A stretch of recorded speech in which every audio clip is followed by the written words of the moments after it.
Olá, vamos a mais um Rede Vida Serviço. Você já parou para pensar o papel do legislativo e a função dos parlamentares? Como a elaboração das leis são feitas e por quem são fiscalizadas?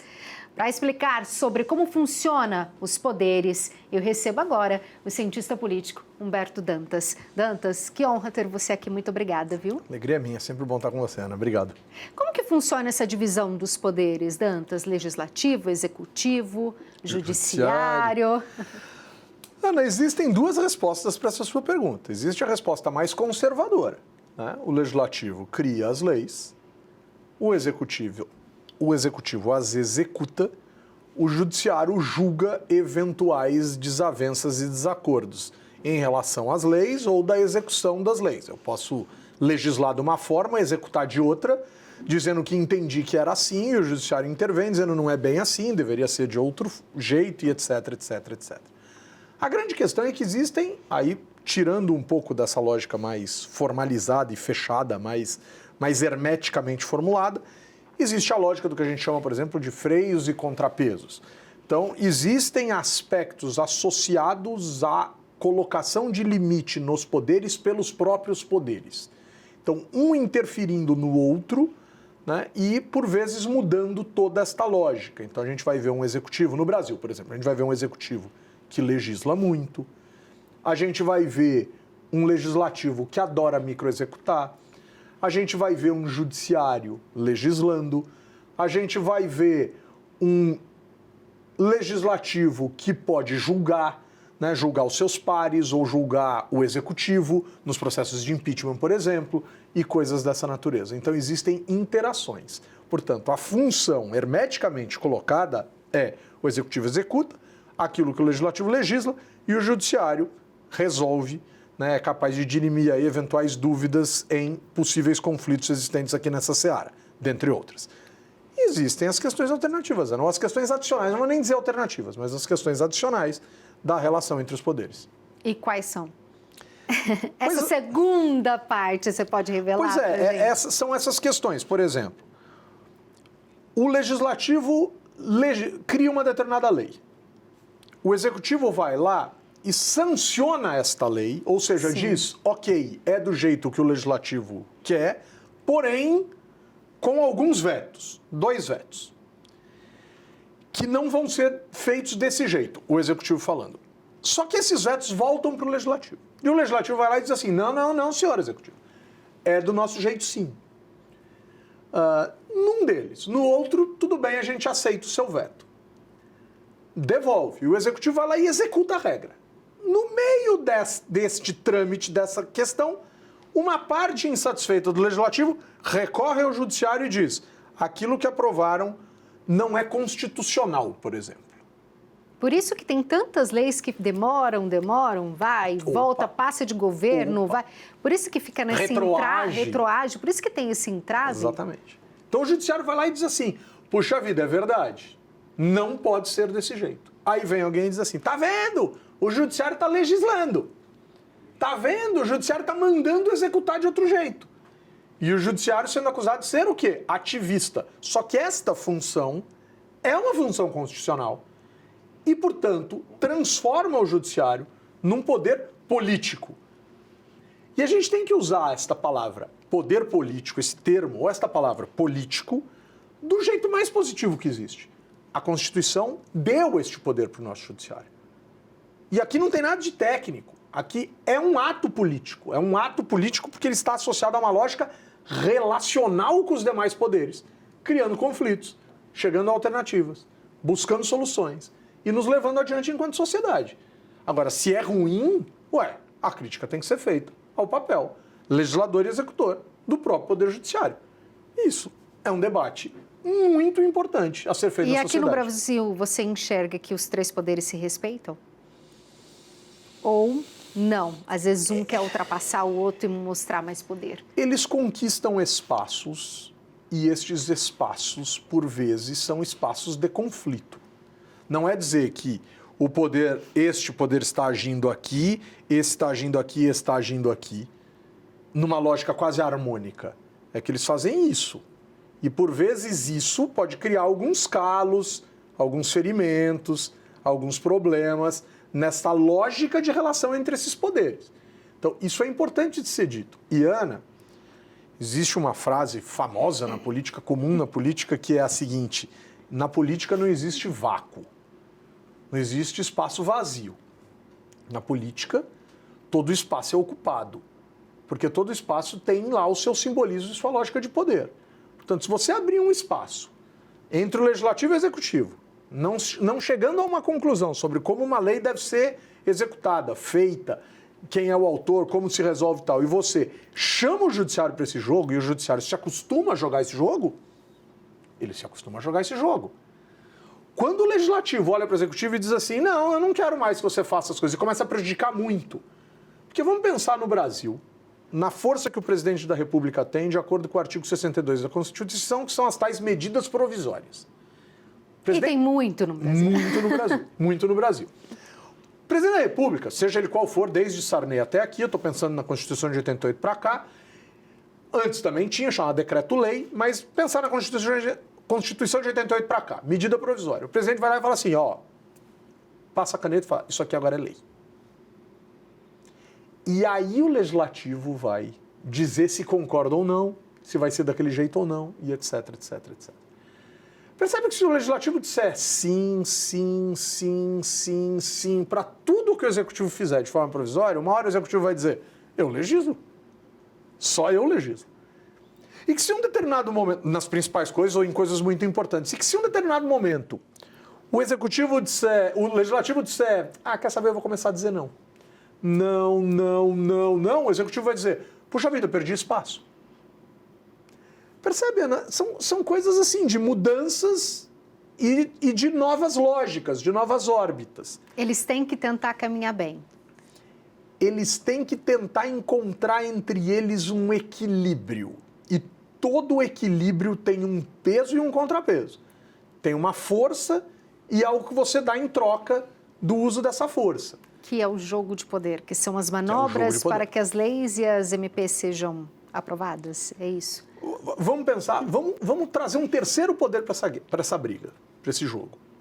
O judiciário tem sido acusado, em tempos recentes, isso já vem acontecendo há algumas pouquíssimas décadas, 2 décadas, 20 anos, enfim, 30 anos talvez.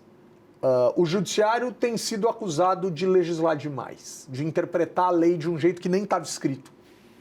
E o judiciário está se acostumando com isso. O que está se discutindo no Senado hoje? Não é frear as decisões do judiciário? Sim. Então não é dizer judiciário para. Você pega, agora, vamos pensar em termos políticos do porquê isso. Você pega hoje, talvez o legislativo mais conservador da história recente do Brasil, no que diz respeito... Mas também com muito poder, que a gente já viu na eleição, na era Bolsonaro. Então. Eu quero que você fale desse Arthur Lira. Qual que é o poder dele? Você pega um legislativo extremamente conservador. Extremamente conservador. Vou pensar no de hoje, a gente já chega no governo anterior. Com um governo eleito por um partido de esquerda, por um partido progressista. Então, aqui, por si só, você já vai ter um conflito. Já tem um choque de interesses e ideais. A agenda do presidente Lula, principalmente na pauta, que a gente chama de pauta de costumes, teve em 2023 e terá em 24, 25 e 26 muita dificuldade de entrar nesse legislativo, porque esse legislativo é conservador. A sociedade assim quis. Sim. Elegeu um legislativo conservador, elegeu um presidente progressista. Isso, sendo um ou não, é bom para que o Brasil cresça também. Ou não, se eles souberem. Pode ter dificuldade de crescer por conta dos conflitos e pode, nos conflitos, entender que existe o possível. A democracia nunca é o melhor. A democracia sempre é o possível. Porque o melhor para você não é o melhor para mim, Ana. E aí, entre nós, a gente vai encontrar o possível. O judiciário entra nesse jogo. Como é que o judiciário entra nesse jogo? O judiciário tem apelado para pautas, sempre provocado, mas apelado para pautas extremamente progressistas. O judiciário tem falado em discussões sobre liberação de drogas. O judiciário tem falado sobre aspectos relacionados ao aborto. O judiciário tem falado sobre demarcação de terras indígenas numa agenda muito mais progressista do que este legislativo conservador permitiria. Então, a partir do instante em que se começa a debater aqui, vai se encontrar resistência aqui. Mas caberia ao judiciário essas pautas que caberia você abordou? Porque alguém veio a ele e o provocou para isso. A grande questão é saber quem aqui dentro constrói a agenda do que será discutido. Porque eu posso simplesmente chegar em você, judiciário, e dizer: eu quero que você fale sobre isso. E você olhar e falar: puxa vida, muito interessante, vai entrar numa fila aqui de milhares de temas. Por que esse? Mas despertou interesse por alguma causa. Só que despertou interesse de um judiciário por uma pauta progressista diante de um legislativo muito conservador. Tudo bem, é outra área de conflito. Só que, Ana, chega um determinado momento em que o legislativo manda recado, dizendo: olha, vocês estão legislando, vocês estão decidindo coisas que caberia a nós. Vocês estão decidindo em coisas que caberia a nós. Vocês estão decidindo em coisas que caberia a nós. Sabe aquela história de filho pequeno? Sim. Para de jogar não sei o que lá. Para de jogar, para de jogar. Chega uma hora e você fala: então agora acabou, não tem mais acesso, esse negócio está proibido. É isso que a gente está vendo nesse momento. O legislativo está olhando para o judiciário e dizendo: eu vou criar novas ideias constitucionais, eu vou reformar a Constituição para limitar o poder do Poder Judiciário. E o judiciário está dizendo: não precisa disso, não precisa... É claro que não precisa disso na visão do judiciário. Se acostumou, gostou do poder. Faz sentido, não existe vácuo, não existe espaço vazio. Mas percebe que o legislativo tem uma força gigantesca. Sim. Então ele está vindo tentar modular aqui e ele está impedindo o executivo de executar aqui. Por isso que você tem uma sensação gigante de que Rodrigo Pacheco, presidente do Senado, e Arthur Lira, presidente da Câmara... Eles têm um poder gigantesco. Sai governo, entra governo, eles estão ali permanentes como presidentes e fazendo as manobras para o que é aprovado ou não. Como caminha? É bom para o Brasil ou não é? Como que fica nesse... Tem um limite para esses caras ficarem onde eles estão, um limite constitucional, né? Em fevereiro de 2025, Arthur Lira e Rodrigo Pacheco estão fora, não sei que mude a Constituição, acho improvável. Rodrigo Maia e Davi Alcolumbre tentaram isso lá atrás, não conseguiram. Sugeriram que tentariam de maneira formal e não conseguiram, né? Então, tem um limite para esses sujeitos saírem do poder.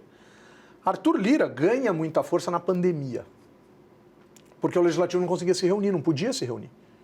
Então foram sendo criados elementos institucionais internos dentro da órbita legislativa que deu ao legislativo, e principalmente à Câmara dos Deputados, uma força extraordinária. Somado ao fato de que as tais emendas impositivas ao orçamento, ou seja, aquelas que o executivo não precisa liberar ou que o parlamentar tem garantido para si, que sempre foi um termo de barganha do executivo: olha, votem esta lei, votem essa proposta do jeito que eu quero, que eu libero aquele dinheiro que vocês estão esperando. Agora não tem mais isso. Em algum momento esse dinheiro vai chegar e o parlamentar vai poder usar na sua base. Então, aumentou o preço do legislativo na sua relação com o executivo.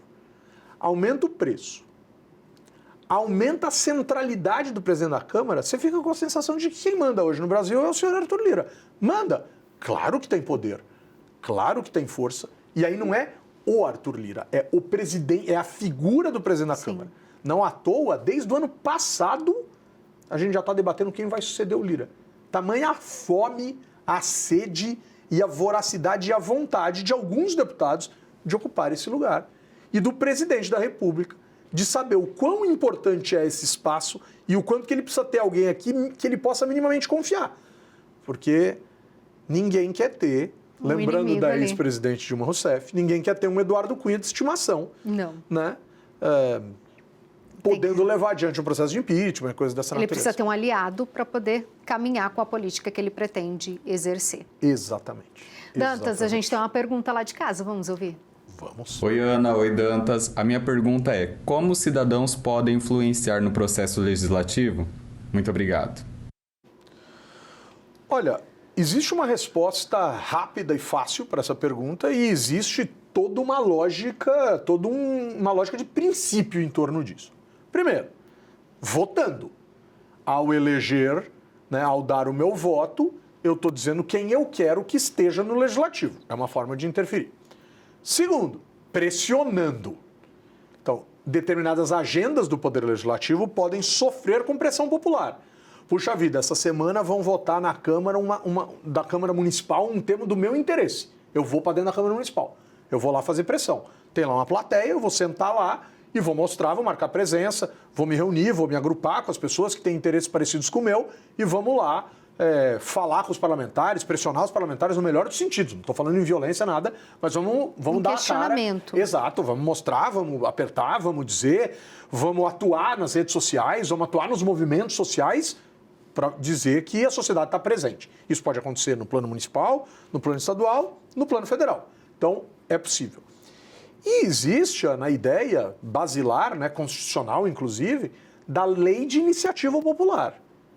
Então, a Constituição brasileira permite que cidadãos organizados em X estados, né, numa quantidade X de estados do país, apresentem ao Congresso Nacional, mediante abaixo-assinado longo, a bem da verdade, 1% dos votos válidos para a última eleição de deputado federal. Daria algo em torno de 1.100.000 assinaturas para você ter o direito de apresentar um projeto para o Congresso Nacional. Eu acho ruim, eu acho que é muita assinatura. Né? Tem deputado que é eleito com pouco voto e que por si só tem capacidade de ter iniciativa legal quanto quiser. Então acho que tira um pouco do poder da sociedade no Brasil, mas tudo bem, isso é uma discussão para outro instante. Mas a gente pode ter leis de iniciativa popular. A gente tem uma lei, inclusive, apelidada de Lei dos Bispos no Brasil, que é a Lei 9840 de 1999, que é dita ou chamada de a primeira lei de iniciativa popular no Brasil, que é a Lei do Combate à Corrupção Eleitoral, que é chamada de Lei dos Bispos, porque teve um apoio muito forte da CNBB na busca por essas assinaturas. Aí chegaram com um monte de carrinho de supermercado no Salão Verde da Câmara dos Deputados e despejaram e disseram para os deputados, as assinaturas estão aí. E tinha mesmo. Sim. Agora, por gentileza, aprecie, contem. E os deputados falaram, isso é impossível imaginar, a gente vai contar a assinatura. O que vocês acham de dizer que esse projeto é um projeto de autoria coletiva de vários deputados, mas sempre apelando para a lógica da lei de iniciativa popular, fazer ela tramitar. Ela tramitou, tornou crime, tudo bem, você vai rir. O uso da máquina administrativa em campanhas eleitorais e a compra de voto. Tudo bem. Mas alguém precisava dizer que era crime, Ana. Precisava tipificar. Por mais que a gente ainda tenha essas práticas. Infelizmente acontece. Pois é. Mas precisava, então, é uma lei de iniciativa popular, ou tem o princípio de iniciativa popular. A tal ficha limpa, né, que mais perto agora na história, já nos anos 2000, ganhou aí as páginas dos jornais e teve muita assinatura também, com forte apoio da Igreja Católica e tal. Foi um pouco distorcida na sua tramitação dentro do Legislativo, mas impediu que políticos condenados em segunda instância fossem candidatos. Percebe, Ana? Tem um conjunto de imposições da sociedade. E em algumas cidades, isso existe, porque isso está na lei orgânica dos municípios. E em alguns estados isso existe, porque isso está nas constituições estaduais. Então é possível pensar numa posição mais ativa da sociedade na construção de leis. Dantas, você falou de cidades, eleições municipais. Como e qual é o papel dos deputados e dos senadores nessa corrida eleitoral municipal? Como que eles se organizam? Porque a gente vê que eles começam a visitar todas as cidades em busca ali dos seus pupilos. Então, tem dois tipos. Vamos dizer, Ana, que tem 3 tipos de deputados federais, estaduais e senadores no Brasil em relação às eleições municipais. Tem o tipo direto, tem o tipo indireto, tem o tipo direto, tem o tipo indireto ativo e tem o tipo apagado. Tem o tipo distante. Então pensa em uns 1.059 deputados estaduais, nos 513 deputados federais e nos 81 senadores. Quem são os tipos ativos aqui? Aquele sujeito que vai ser candidato. Então, por exemplo, o portal Congresso em Foco, já em janeiro/fevereiro de 2024, já estima em mais de 60 deputados federais que serão candidatos a prefeito, prefeita em suas cidades. Que saem da cadeira legislativa para tentar... não sai, né? Não sai? Não sai, fica. Fica ali? Só sai se ganhar e tomar posse. Se foi eleito. Então o gabinete fica montadinho. Mas se o gabinete vai atuar na campanha, crime eleitoral. O uso da máquina administrativa então, em benefício de campanha. Então ele pode ser candidato à prefeitura de uma cidade e continua recebendo como deputado? Continua não, recebe. Isso não tem nem discussão. Não à toa fala-se em recesso branco. Paralisa-se o Poder Legislativo Nacional, por exemplo, para esses sujeitos poderem pedir voto. E acha-se isso normal no Brasil. Acho estranho, mas acha-se isso estranho. Normal no Brasil. Tudo bem, ok. Mas é uma lógica de carreira política. E esse sujeito né, com estratégias partidárias, etc., vai disputar esse voto. Então esse cara é o ativo. Depois existe o sujeito, Ana, que não é candidato, mas é cabo eleitoral. O deputado federal, principalmente aquele que recebe muito voto sob uma lógica distritalizada. Então você, por exemplo, é deputada federal e você teve 90% dos seus votos concentrados em São José do Rio Preto e região. O que você vai fazer na eleição? Você vai Exatamente. Você vai organizar o partido nessa região ou o seu grupo político nessa região, às vezes com mais de um partido. Então você toma para si, nesses municípios, 2, 3 partidos, organiza tudo isso, lança chapas competitivas e fortes e na eleição você vai lá, município por município, sobe no caminhão e diz: olha, fulano de tal é a melhor pessoa para representar o nosso projeto político, blá, blá, blá. Olha no relógio, putz, preciso sair correndo daqui, desce do caminhão para cá, vai para a próxima cidade. É um jogo de xadrez. É uma doideira, cara, é uma doideira. Então você é senadora, deputada federal, deputada estadual, você vira uma grande cabo eleitoral. Então você pode ser candidata, você pode ser cabo eleitoral, ou você pode ser do terceiro tipo que não se envolve nesse tipo de eleição. Acontece, principalmente candidaturas temáticas. Eu sou pelo não sei o que, não sei o que lá, não sei o que lá. E chega na eleição municipal, você não tem nada a ver com aquilo. Então tem alguns deputados que acabam, né, senadores, deputados que acabam se fiando aqui. Em tese deveria ser até menos comum, porque não custa nada se envolver para ter voto. Mas tem gente que diz: eu não me envolvo porque eu sou diferente de tudo que está aí. Ai, essa postura é cansativa, mas ela existe. Mas está aqui. Então existe o sujeito que se apaga nas eleições municipais, em relação àqueles personagens que você me perguntou. Existem os que são grandes cabos eleitorais, atuam pelo partido, etc., organizam o partido e tal, e existem os que são, de fato, candidatos. A gente tem que ficar atento. Dantas, vamos falar de representatividade feminina? Como estamos na política? Somos representadas, as mulheres? Existem leis para separar, que tem que ter isso, um percentual de mulher? Tem que ter um percentual de candidaturas. De candidaturas. E isso não se reverte em mandatos. Olha isso. Por quê? Pelo menos 30% do gênero minoritário. Não adianta você criar um partido e nas eleições proporcionais, nas eleições para vereador, deputado estadual, deputado federal, colocar só mulher na chapa. Não pode. Tem que misturar, tem que ser homens misto, e mulheres trabalhando junto. Mínimo de 30, máximo, portanto, máximo de 70. Então, ou 30-70, ou 60-40, ou 40-60, ou 50-50, né? A gente tem visto mais mulheres disputando, mas ainda é muito pequeno. Porque a Justiça Eleitoral pune. Mas tem ido muito perto do limite essas candidaturas. 30, 31, 32, 34, né? Vai variar de partido para partido, estado para estado, cidade para cidade nas eleições municipais.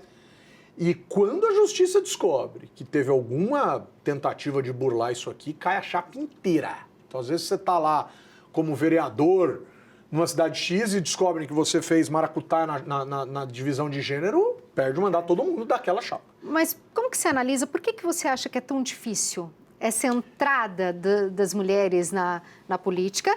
O destaque e a permanência, não só serem números para cumprirem uma chapa, mas de verdade terem uma representatividade, os partidos quererem que elas se elejam. Então, o primeiro ponto é crescente, mas é crescente num ritmo aquém do esperado, menor do que o esperado, a eleição das mulheres. Porque uma coisa é ser colocada como candidata, outra coisa é de fato ser competitiva. Essa distância é tão significativa que a Justiça interferiu e saiu dizendo coisas que depois a lei passou a dizer também. Não basta ter essa divisão de gênero dentro das chapas proporcionais. Precisa haver distribuição mais equilibrada de dinheiro do fundo eleitoral, do fundo partidário, do horário eleitoral gratuito de rádio e TV, do horário partidário. As mulheres precisam aparecer mais e precisam receber mais dinheiro. Percebe? Porque não é simplesmente dizer: olha, éramos nós 3 homens candidatos, agora somos nós 2 e ela, né? E empurra para lá e não dá dinheiro e não deixa aparecer e não conta quem é. Não. Então, tem que aparecer mais, tem que trazer mais. Agora, Ana, o resultado ainda está aquém daquilo que se espera. Por quê? Primeiro, porque poderíamos imaginar que fosse um desejo do eleitorado, simplesmente. Não adianta vocês me oferecerem mulher, eu acho, por exemplo, que a política é uma coisa mais masculina, eu vou votar em homens. Mas está longe de ser isso, né, Ana? Está longe de ser isso. Está longe de ser isso. É um ambiente muito masculinizado. É um ambiente muito machista. É um ambiente que restringe muito. Raros são os partidos que têm paridade de gênero nos seus diretórios, nas suas presidências. A Justiça Eleitoral também está insistindo com isso. Mas, Ana, são movimentos que vão nos remeter à ideia de que não existe vácuo no poder. Portanto, não é simplesmente dizer, olha, tem espaço aqui para 5 mulheres? Não, tem espaço para 5 mulheres derrubarem 5 homens? Percebe? Então, sim. E aí tem resistência. Ninguém quer dar o espaço, largar o osso. É isso. Então tem resistência. Porque se você olhar para os jovens, você vai descobrir que também não tem espaço para a juventude. Né? Que juventude na política, em uma grande medida, é filho e neto de político. Que mulher na política, por vezes, é esposa ou filha de político. Sim. Não que não possa ser. Democraticamente pode. Mas é difícil pertencer. Mas é difícil pertencer, é difícil entrar, é difícil arrumar recurso, é difícil arrumar espaço e etc, etc. Eu me recordo de um deputado federal, de um partido de esquerda, dizendo, chega de homens velhos na política. Ele é um sujeito com mais de 70 anos. Eu falei assim, meu senhor, se o senhor está falando isso, por que o senhor não é o primeiro a sair? E vai ver onde ele está, dentro da Câmara dos Deputados, há 6, 7, 8 mandatos seguidos. Então assim, a gente usa um discurso que a gente não cumpre. Falta muito para avançar a democracia, Dantas? Avança a democracia, mas eu acho que a questão do gênero é fundamental. E uma coisa que precisa ficar muito evidente, Ana, não é com um discurso único. Mulheres pensam de formas diferentes, defendem agendas diferentes. Tem mulher conservadora, tem mulher progressista, tem mulher que vai para a agenda A, tem mulher que vai para a agenda B. Isso tudo é fundamental, essa diversidade é fundamental. E o segundo ponto fundamental, está longe de ser uma questão nacional, tá? Isso é mundo desde os anos 80, 70, que a ONU discute mais mulheres na política.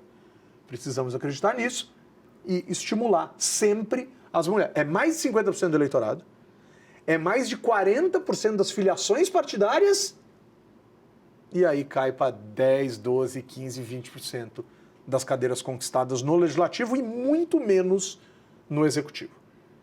A gente precisa reparar isso e entender por que isso acontece. É uma questão cultural e a gente precisa enfrentar. Precisa avançar a democracia. Avança a democracia.